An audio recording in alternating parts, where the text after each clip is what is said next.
línguas como o hebraico, o aramaico e o grego. Sobre os estilos, as literaturas, os estilos literários encontrados na Bíblia.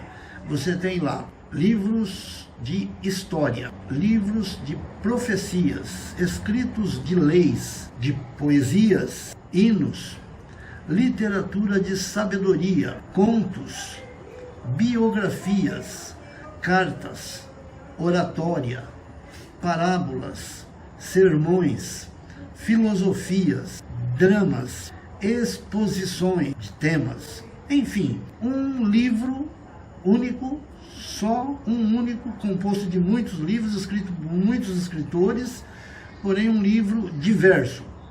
Mas, embora sejam muitos livros, todos eles formam uma unidade, um mesmo tema.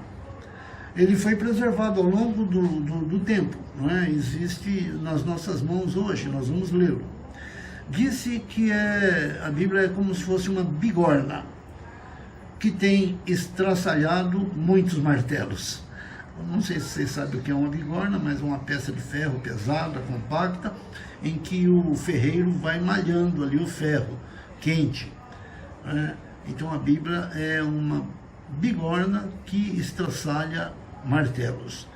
Por quê? Porque as escrituras, todas elas, a Bíblia em si, ela foi muito perseguida. Muitos quiseram destruí-la e foram eles mesmos destruídos. As escrituras, elas são singulares na quantidade, na qualidade e na antiguidade dos seus manuscritos, escritos à mão. Muitos, como eu disse, tentaram proibir e destruir a Bíblia, mas foi tudo em vão, não deu certo.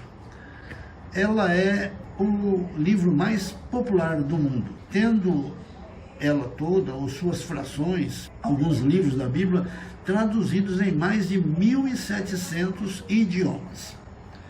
Não obstante, muitas pessoas têm dificuldade em juntar os pedaços da Bíblia, ou seja, de entender o todo.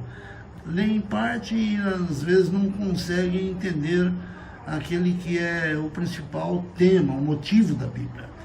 É preciso uma visão, portanto, ampla, não é? É preciso ter um conhecimento da história, para nós não perdermos a harmonia, não perdermos a significação e a grandeza da palavra de Deus. Então você precisa entender como um todo, né? E não como partes apenas. Também como partes, é lógico. A pomba da Arca de Noé voou, não sei se vocês sabem, mas Noé, num certo momento do dilúvio, ele solta uma pomba, e a pomba voa para ver se encontra uma terra firme, onde ela pudesse assentar, enfim. Então, ela voa. Aqui o escritor desse texto que eu copiei diz o seguinte, que a pomba da Arca de Noé voou pela vastidão dos mares, e não encontrando pouso, não havia terra firme ainda, voltou para o grande navio. De forma análoga, ou seja, de forma muito parecida, quase que semelhante, o homem tem se afastado das verdades da Bíblia, usando asas de independência e saindo em busca de horizontes distantes, como a pomba, sai voando, vê se acha algum lugar para pousar, e o homem não encontra. E a semelhança da pomba, portanto, muitos têm voltado à imutável certeza da palavra de Deus, após anos de fuga a esmo. Quando uma geração, parece bem que estou falando para uma terceira geração, eu sou avô, tenho seus pais, não é? E vocês são já uma terceira geração em relação a mim. Eu digo que quando uma geração começa a desgarrar-se do Evangelho, a geração seguinte descobre mais uma vez o seu valor, agarrando-se com firmeza, como se fossem os primeiros a descobri-lo. Interessante, né? Muito bonito isso. Bom, enfim, assim é que somos nós. É uma frase sobre a Bíblia, interessante, de Johann von Goethe. A cultura intelectual deve continuar avançando.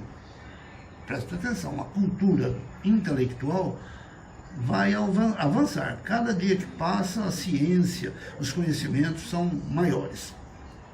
As ciências naturais, medicina, por hipótese, biologia, química, quantas coisas não se descobre hoje, não é? As ciências naturais irão progredir sempre, mais e mais, em conhecimento e em profundidade. E a gente experimenta isso, não é? O espírito humano vai se estender o quanto possa. A filosofia, a intelectualidade vai se estender o quanto possa, mas além da elevação e da cultura moral do cristianismo, como é mostrada na Bíblia, nos Evangelhos, eles não vão chegar nunca. É isso que disse o Goethe. Voltando aqui ao nosso estudo inicial, a gente estava falando sobre Bíblia. Bíblia é uma palavra grega, ok? Cuja tradução é livro, um livro, o livro, por assim dizer. Bíblia é o livro. E ela é dividida primeiramente em Antigo Testamento e Novo Testamento, não é?